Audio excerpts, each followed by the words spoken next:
Thanks very much, Cathaoirleach. I want to contribute to this debate. I suppose, Minister, in Limerick, in UHL, our numbers on trolleys are still very high, but they're down to 27. We're not the top trolley watch figures today, which is, I suppose, welcome news. We still have 40 people in UHL with COVID, confirmed COVID cases, and they are putting pressure in terms of isolation on beds. 31 suspected cases, and we have 9 of the 40 in ICU. Generally, they're saying now that up to 59%, nearly 6 in 10 people that are ending up in hospital are unvaccinated in some form, be it 52% fully unvaccinated, and then there's 5% partially and 2% unknowns. So it's something I think we have to get that campaign going in terms of the people continue to be vaccinated. I welcome the booster programme that's coming on stream. I hope that will spread to all the age cohorts. I think it's hugely important. What I want to spend my time on, Minister, today is the report that's just been published, the rapid test in the context of the COVID-19 pandemic, the Professor Mary Horgan report. Minister will be well aware, my role as Chair of the Transport and Communications Committee, we've been pushing for antigen testing since December, this time last December.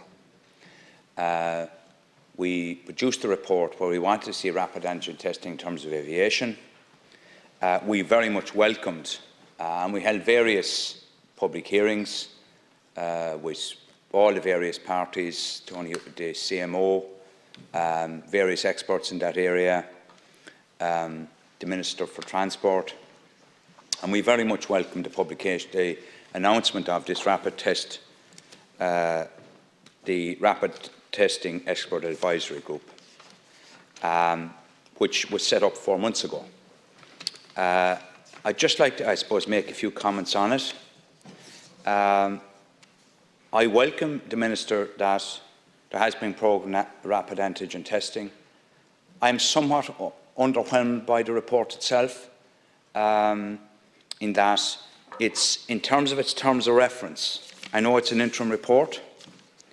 I would have liked to have seen more progress around the terms of reference to support government departments. There's been some engagement with government departments, Department of Tourism, and we'll say Sport and the Arts, Department of Enterprise. Appears to be no engagement with transport, which is hugely disappointing.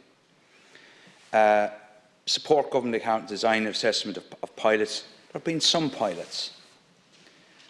Provide guidance to government departments and use rapid antigen testing. What appears to be now is the report is based around developing a risk assessment model to assist in supporting use of rapid antigen testing.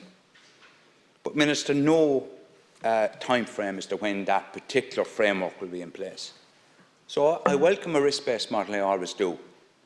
But rapid antigen testing is there to assist PCR testing. It's not there as standalone. So it's there in terms of screening, it's there in terms of the tourism sector, it should be there in terms of nightclubs, all these, that it contributes to reducing the infection.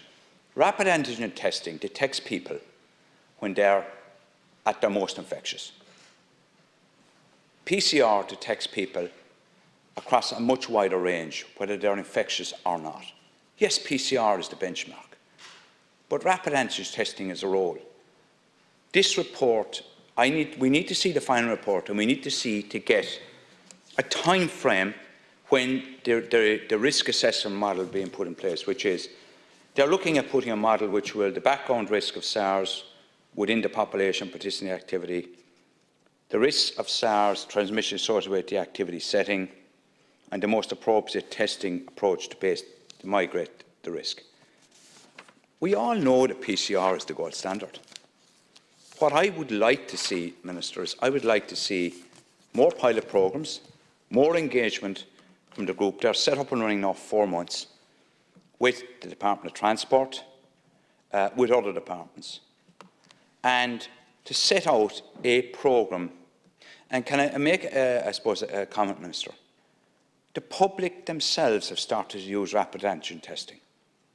We had the chair-designate of the Dublin Airport Authority in before the Transport Committee yesterday. He uses rapid antigen testing for his own purpose, and his staff where he works use rapid antigen testing. And my worry here, Minister, is the public are going to escalate their use of rapid antigen testing. And I would like to be done in a coordinated way, in a structured way. The basic model is here, but I'd just like to see more urgency in implementing it.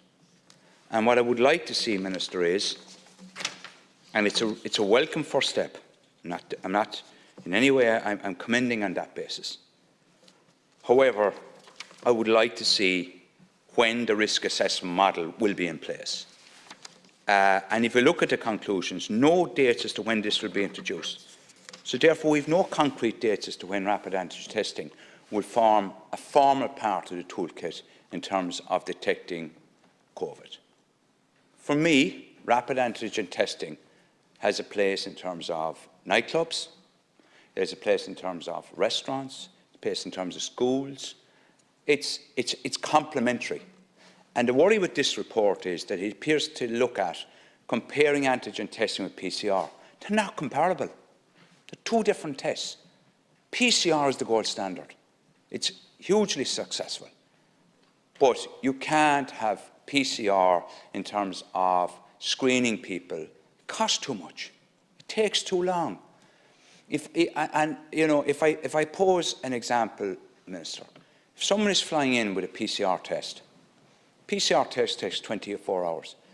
Because the virus escalates so quickly, you could have someone taking a PCR test 48 hours before they leave. And by the time they get on the plane, they might be rampant with COVID. The rapid antigen test could detect that. So I see rapid antigen testing as standalone. And when I'm looking at the terms of reference, which I really welcomed, and it said, support governments seeking to apply in their respective sectors. Support government developing design set of pilots for the respective government departments. Support government departments in developing standard operating procedures. These are all very welcome. Maintain a currently validated test of guidance. The EU are beginning to do that. Monitor rapid testing and developing those emerging in the markets. But what I really wanted to see, Minister, was I wanted to see something whereby PCR was the gold standard. And you were going to bring along antigen testing to assist in the detection of the virus, a low-cost model.